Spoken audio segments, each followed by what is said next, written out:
$500,000. $500,000. Let that sink in.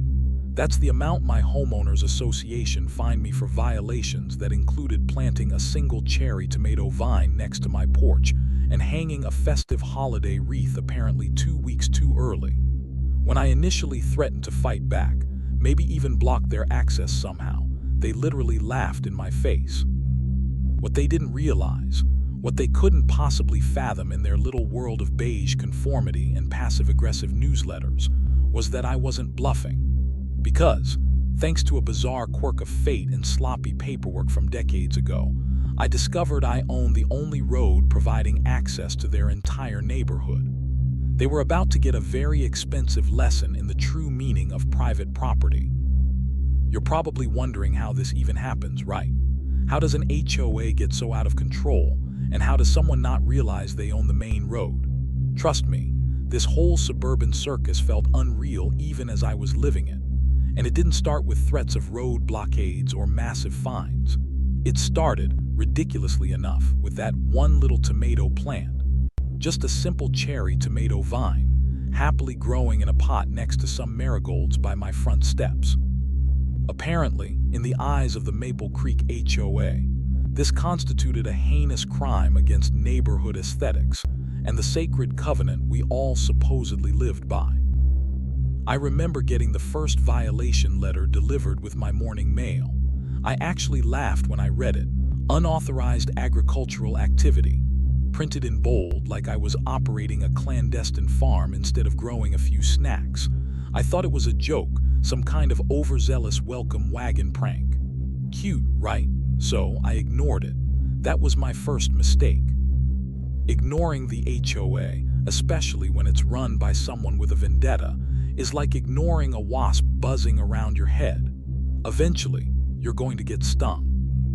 Next came a warning about my mailbox. The shade of bronze I'd chosen upon moving in was suddenly unapproved. Then my Halloween decorations were excessive. My holiday wreath went up prematurely. Even the small, pleasant-sounding wind chime hanging by my back door was deemed a noise nuisance. Every week, like some twisted, passive-aggressive clockwork, a new violation notice would appear, usually taped smugly to my front door. It felt like a bizarre scavenger hunt, where the prize was just more annoyance and a growing stack of paper. At first, I assumed it was just hypervigilant enforcement, maybe a new board member trying to make their mark. But then I started talking to my neighbors, casually bringing up the notices, and a pattern emerged.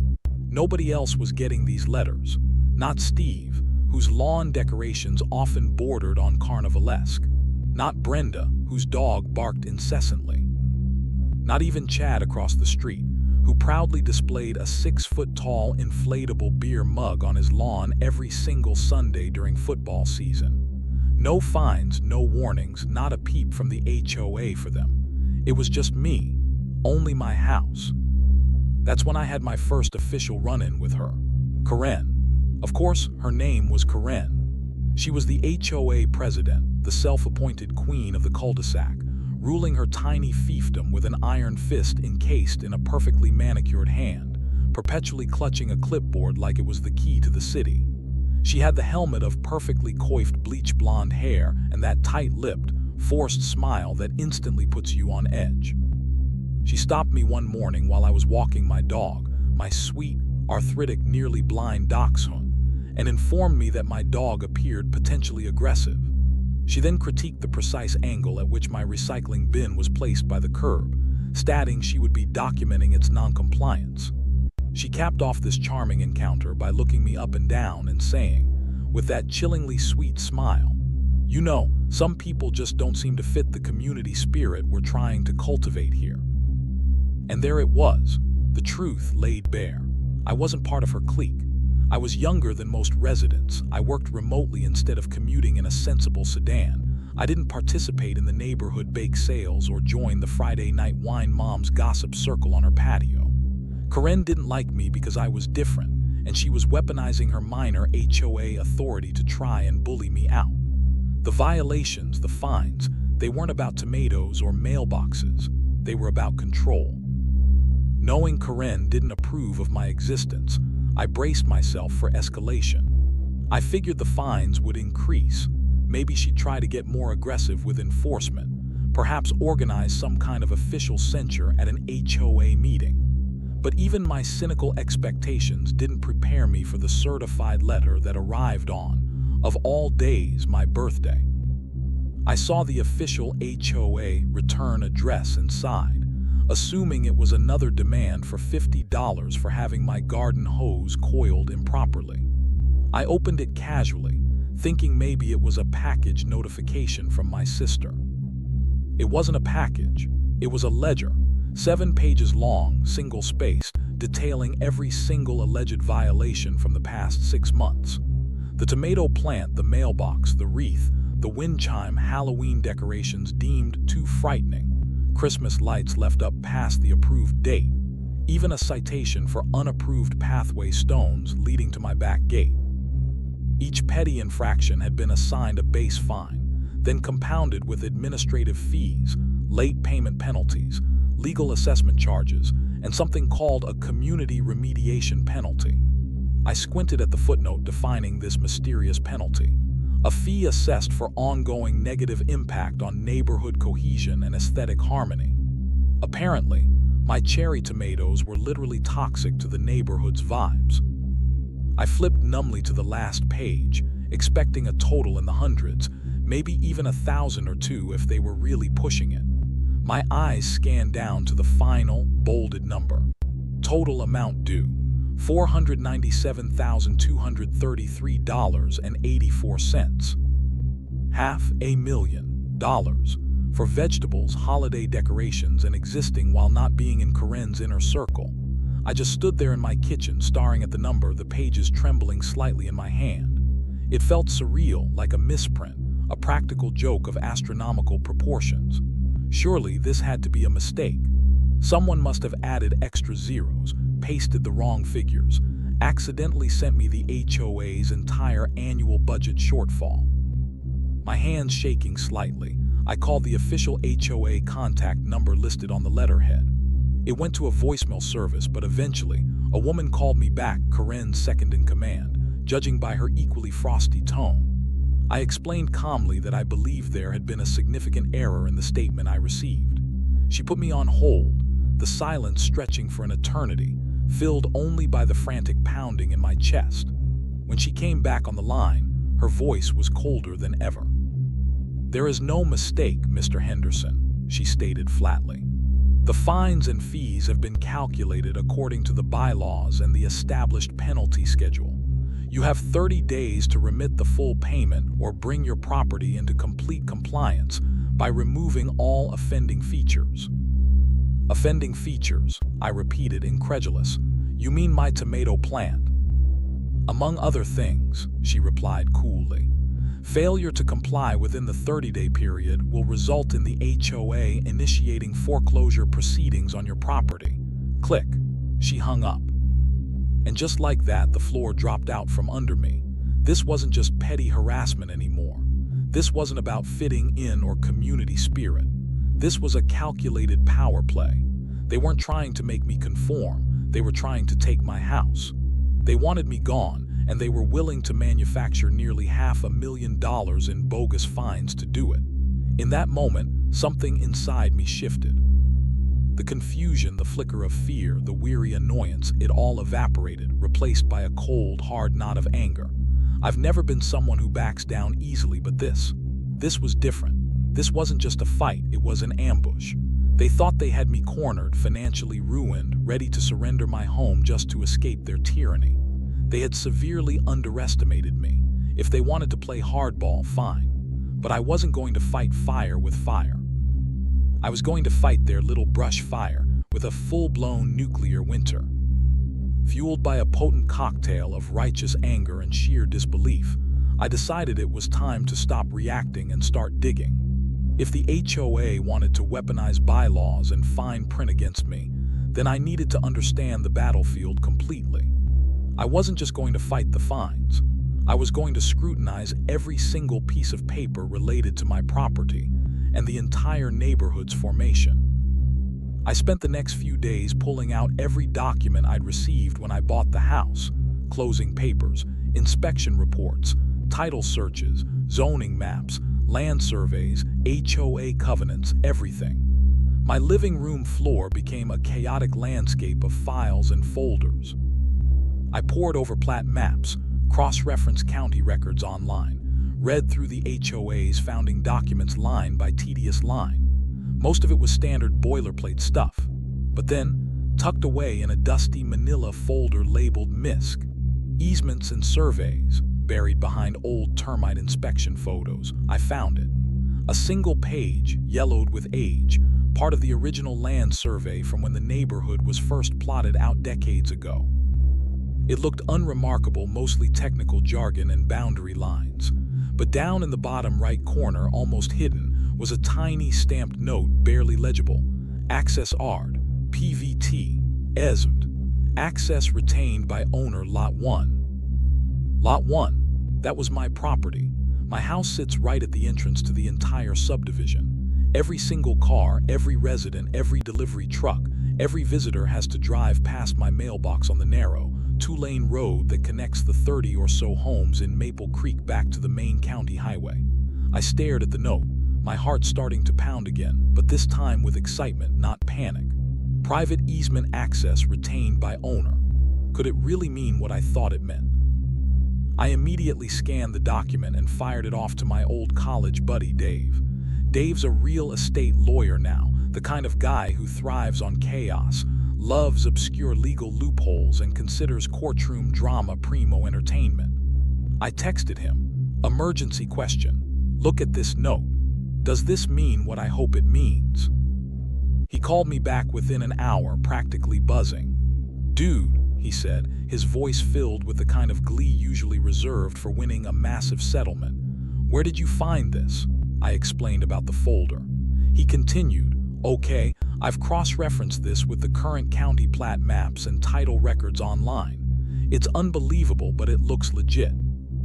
Your property, Lot 1, includes the deed for that entire stretch of access road, from the main highway right up to where the cul-de-sacs begin. So, I own the road? I asked, still trying to process the implication. You own the road, Dave confirmed. The whole road. And here's the kicker. I can't find any record of a formal, recorded easement ever being granted to the HOA or the other property owners.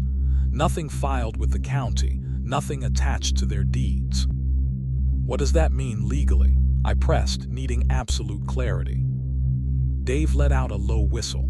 Legally, it means you are under no obligation to allow anyone else to use your private road. It means, if you wanted to, you could legally shut it down tomorrow. Put up gates, block it off. Nobody gets in or out of Maple Creek without your express permission. I was silent for a long moment, just staring at the wall, the phone pressed hard against my ear. The sheer cosmic irony of it washed over me.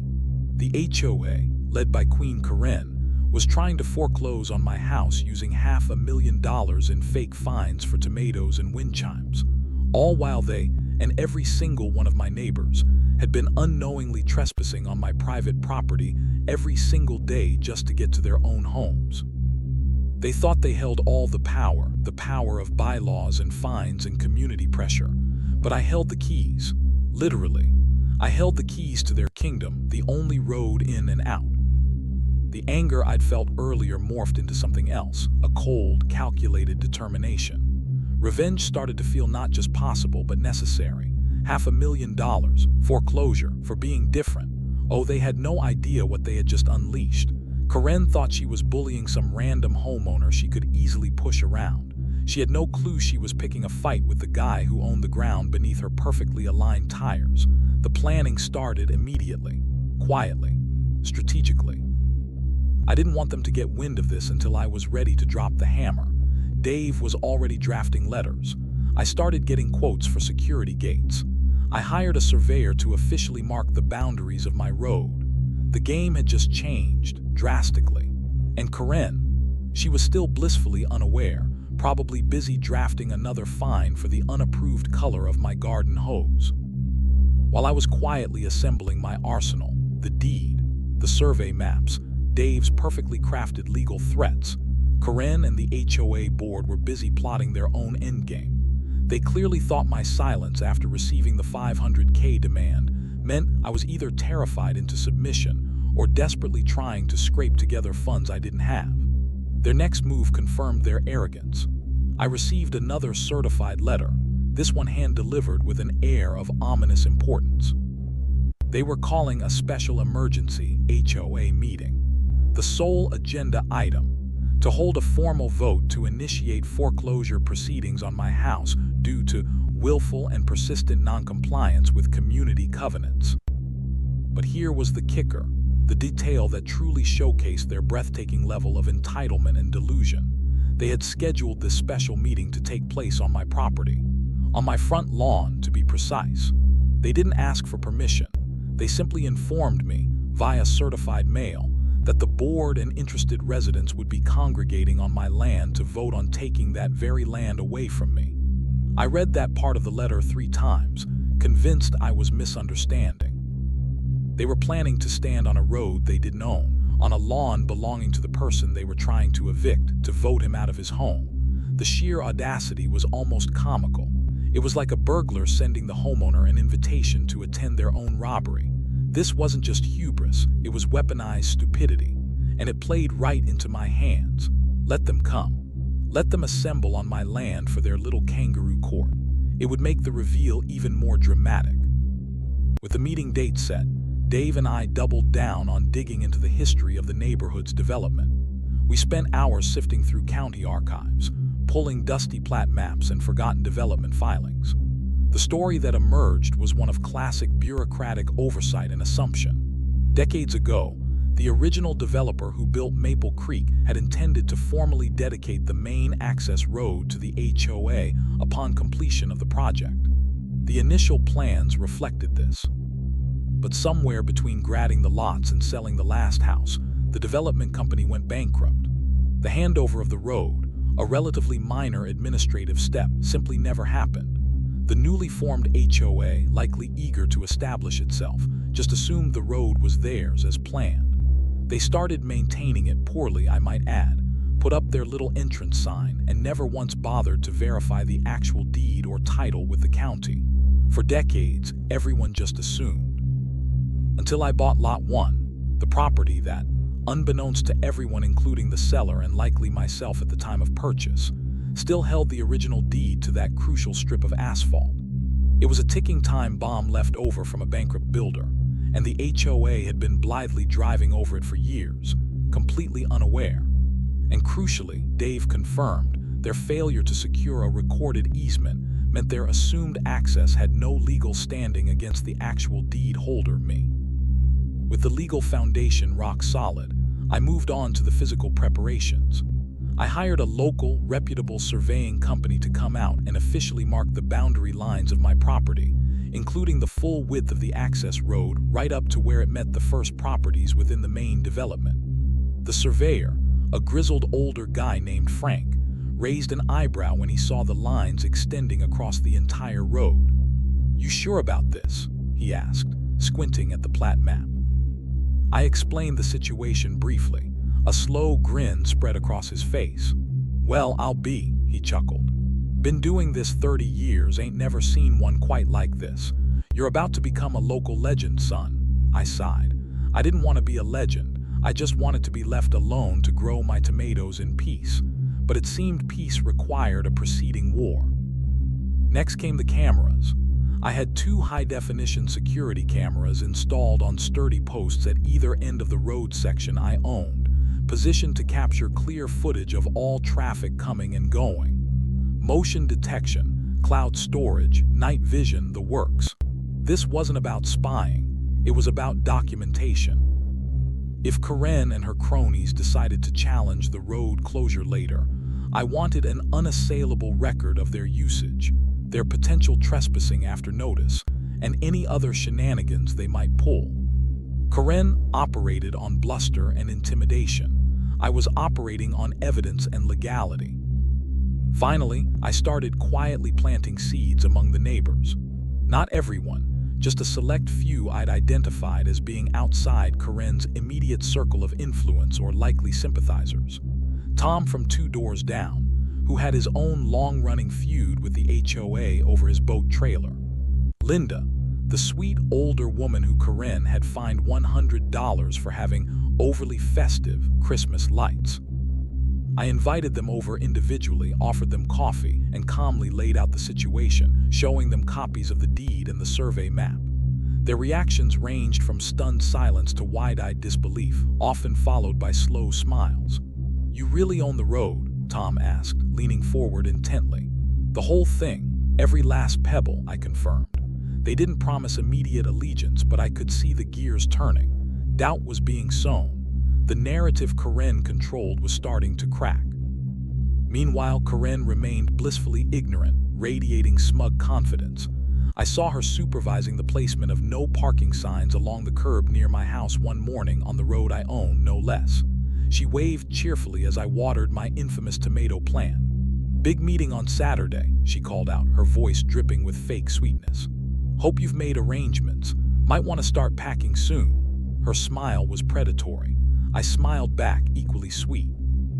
"Wouldn't miss it for the world, Corinne," I replied, and I meant it. The stage was set. The actors were in place. All that remained was the final act. The day before the scheduled HOA foreclosure meeting, Dave and I finalized the official notice of road ownership and intent to restrict access. It was a masterpiece of cold, hard legalese. It clearly stated my undisputed ownership of the access road, referenced the supporting deed and survey documents, detailed the HOA's lack of any recorded easement, and formally demanded the immediate rescission of all outstanding fines, $497,233.84 worth, and the issuance of a formal written apology within 30 calendar days. Failure to meet these demands by the deadline, the letter stated unequivocally, would result in the permanent revocation of all access privileges to the private road for all HOA members and their guests, with physical barriers being erected. No emergency services, unless prearranged by me. No mail delivery, no school buses, no trash pickup, no Amazon Prime. Complete and total isolation. It was the legal equivalent of a nuclear warhead. That evening, I printed 20 copies, placed them in a neat folder labeled Corinne's Eviction Notice from my road, and felt a grim sense of satisfaction. Saturday afternoon arrived, warm and sunny, disturbingly pleasant for what was about to unfold. Just as promised in their notice, HOA board members and a handful of curious, or perhaps morbidly curious, residents began gathering on my front lawn. They set up folding chairs, forming a little semicircle facing my porch. Corinne presided over the scene from behind a cheap folding table she designated as the official podium. Complete with a little brass bell, she dinged officiously to call the meeting to order. The sheer surrealness of watching them arrange themselves on my property to vote on taking my property was almost overwhelming. They went through the motions, roll call, minutes from the last meeting. Then Corinne, with theatrical gravity, reread the list of my supposed violations. The tomatoes' unauthorized agriculture, the mailbox non-compliant color, the wreath premature display, the wind chime noise pollution, the pathway stones unapproved landscaping elements. Each crime was presented as a grave offense against the community. I just stood by my front door, arms crossed, listening patiently, my folder tucked under my arm. Finally, she announced the main event. The board will now vote on the motion to initiate foreclosure proceedings against the property at Lot 1 due to persistent and willful noncompliance with the Maple Creek HOA covenants and bylaws. She called for the vote. 5 board members sat there. 5 hands went up without hesitation. Corinne beamed, looking directly at me with an expression of pure triumph. "The motion passes unanimously," she declared, her voice ringing with satisfaction. "The board has spoken. Mr. Henderson, you will receive formal notice from our attorneys regarding the next steps." She clearly expected me to argue, to plead, to break down. Instead, I calmly walked forward. I didn't say a word. I simply opened my folder and handed the top copy, the deed abstract. the official survey map highlighting my ownership of the road, and the brutal 30-day notice letter directly to Karen. Then, I walked along the line of stunned board members, placing a copy in each of their laps. I handed the remaining copies to the neighbors who were standing around watching. Silence descended. You could hear the confused rustling of paper. Faces shifted from smug certainty to confusion, then to dawning horror as they processed the words on the pages. One board member, Greg, went visibly pale. Karen frantically flipped through the documents, her face contorting. This is ridiculous. This doesn't mean anything, she sputtered, her voice rising in pitch. This road belongs to the HOA. It always has. No, Karen, I said, my voice quiet but carrying clearly across the lawn. It doesn't. It never did. Check the county records, they're quite clear. And unless you or the HOA can produce a legally recorded easement granting you access rights across my private property, which my lawyer assures me does not exist, every single one of you standing here right now is trespassing. Another awful, stretched-out silence. Somewhere down the street, a dog barked. Just then Dave, my lawyer friend, who had arrived discreetly a few minutes earlier and was leaning casually against a large oak tree at the edge of my property, pushed himself off the tree. He's not bluffing, folks, Dave announced calmly, his voice projecting easily. The documents are valid. Ownership is clear. The clock starts now. You have 30 days. Karen started yelling incoherently about lawyers and bylaws. The board members began murmuring frantically amongst themselves. Neighbors looked shocked, some starting to edge away. It was beautiful chaos, but the universe, it seemed, had one more flourish planned for this scene. Just as Karen was winding up for another tirade, a car pulled up, parking awkwardly at the end of the driveway, blocking some of the attendees. A man got out, holding an official-looking envelope. Karen Winslow. He called out, scanning the crowd. Karen, distracted, nodded irritably. The man walked straight up to her, handed her the envelope, said, "You've been served," and walked back to his car, driving away without a backward glance. Karen tore open the envelope. Her face, already flushed with anger, turned a truly alarming shade of purple. It was the summons for the preliminary civil complaint I had filed against her and the HOA for harassment, abuse of process, and violation of property rights. She had just been legally served with notice of my lawsuit while standing on my property, moments after voting to take it away, based on fines levied for violations committed on property she didn't control, accessed via a road she didn't own. Checkmate. What would you have done if you discovered you held that kind of power over people who were trying to ruin you? Being served with a lawsuit while standing on my lawn should have been Karen's wake-up call. The deed reveal, the 30-day ultimatum, the legal summons, any sane person would have recognized the game was up. But Karen wasn't sane. She was cornered, and cornered animals are dangerous and unpredictable. The 30-day countdown began, and the neighborhood descended into a state of simmering panic and denial, largely fueled by Karen's frantic attempts to maintain control.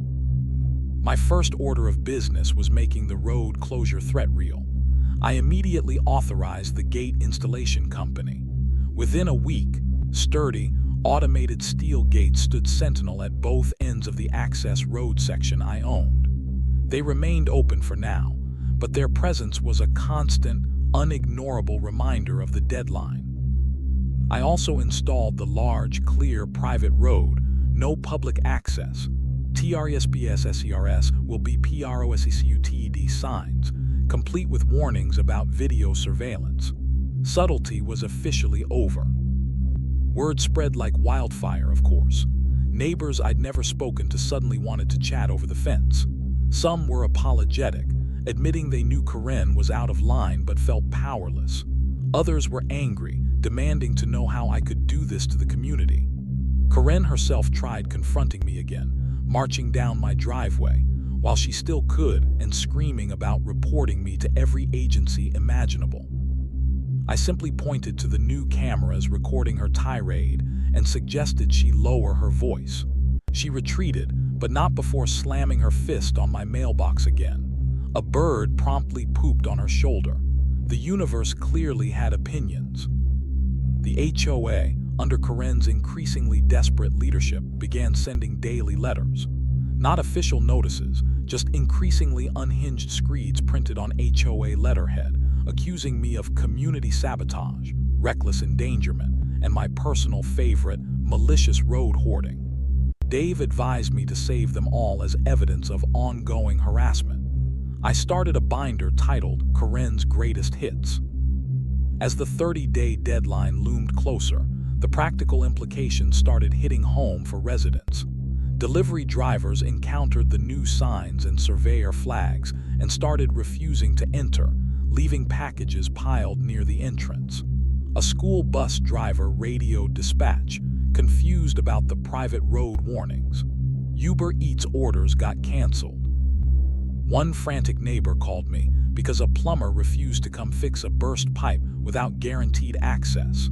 I politely referred them to the HOA board, reminding them they were the ones who needed to resolve the access issue with the property owner, me.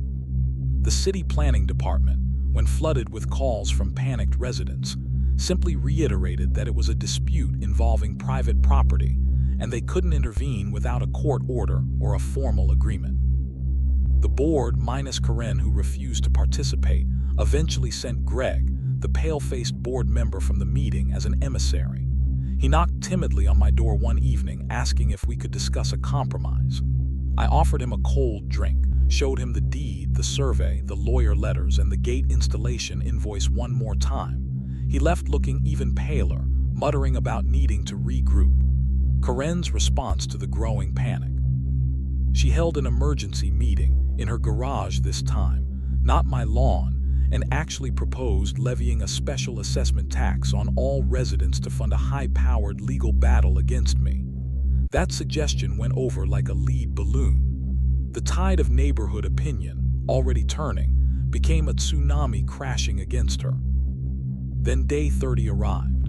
At precisely 8:00 a.m., I remotely activated the gates. With a quiet hydraulic hiss, they swung shut, securely locking the neighborhood in or out depending on your perspective. I had already provided Dave with codes and procedures for pre-approved emergency vehicle access, something I knew Corinne wouldn't anticipate. The silence that followed was profound. No through traffic, no delivery trucks rumbling past, just quiet until the screaming started. Corinne, pulling up in her Lexus, found her path blocked.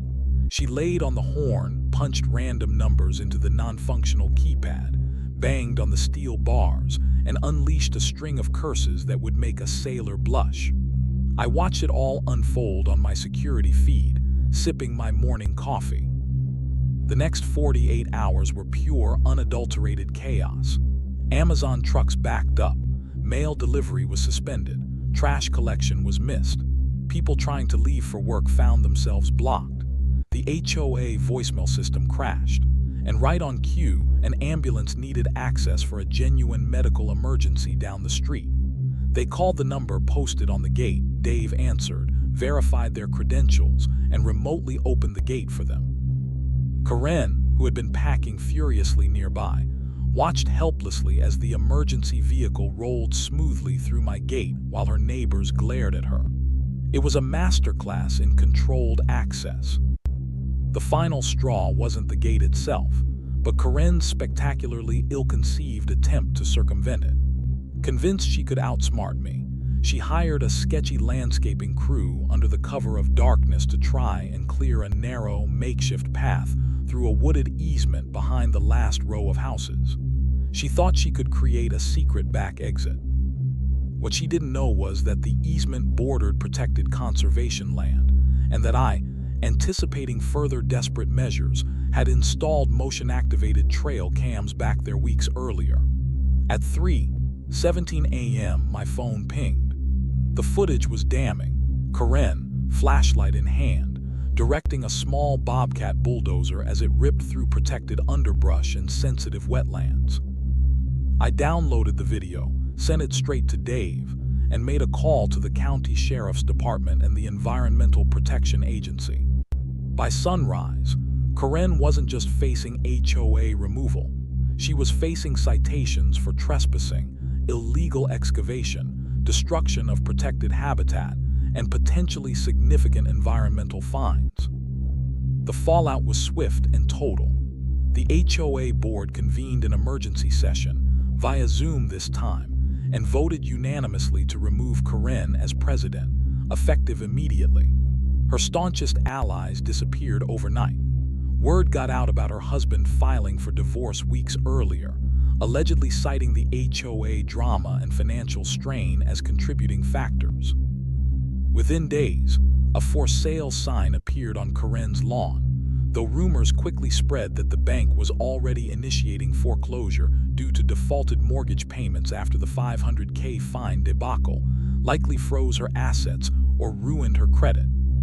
A moving truck arrived unceremoniously, and Karen vanished from Maple Creek, leaving behind a legacy of chaos and cautionary tales. The chastened, newly reorganized HOA board approached me, hats figuratively in hand. They offered a full public apology, rescinded every fine, agreed to a professionally mediated review and rewrite of the bylaws, and made a substantial donation to the local wildlife fund to help repair the damage Karen caused. In return, I agreed to grant a formal, legally recorded easement for road access, ensuring permanent, stable entry for residents. We signed the agreement. The gates remained, now programmed for regular resident access, a permanent reminder of what happens when power goes unchecked. I also received a confidential financial settlement from the HOA's insurance, covering damages, legal fees, and perhaps a little extra for emotional distress caused by toxic tomatoes. With the settlement, I did something unexpected. I bought the two small, oddly shaped vacant lots right at the entrance of the neighborhood, adjacent to my property and the road I now officially controlled access to. They'd been empty for years. My plan: I submitted permits to build a small, independent coffee shop with a beautiful community garden space, outdoor seating, local pastries, maybe some live acoustic music on weekends. The irony was delicious. The very entrance Karen guarded so jealously would now be anchored by a place designed for actual community gathering, owned and operated by the guy she tried to destroy. Construction began soon after. Watching the foundation being poured felt like watching peace settle over the land. The neighborhood I fought so hard to simply exist in was finally becoming a place I actually wanted to be. And every morning, as my neighbors drive down my road, past my house, on their way to work, they pass the slowly rising frame of the cafe, a quiet monument to the fact that sometimes the best revenge isn't loud. It's building something better right on the ashes of the battleground. So that's how a fight over tomatoes and HOA fines ended with me owning the road and building a coffee shop. It was a wild ride, proving that sometimes the little guy can win, especially if they accidentally hold all the cards. What do you think of this outcome? Was the road closure too much or perfectly justified? Let me know in the comments. If you enjoyed this story of suburban warfare and poetic justice, please hit like, subscribe for more tales, and always read your property deeds carefully. Thanks for listening.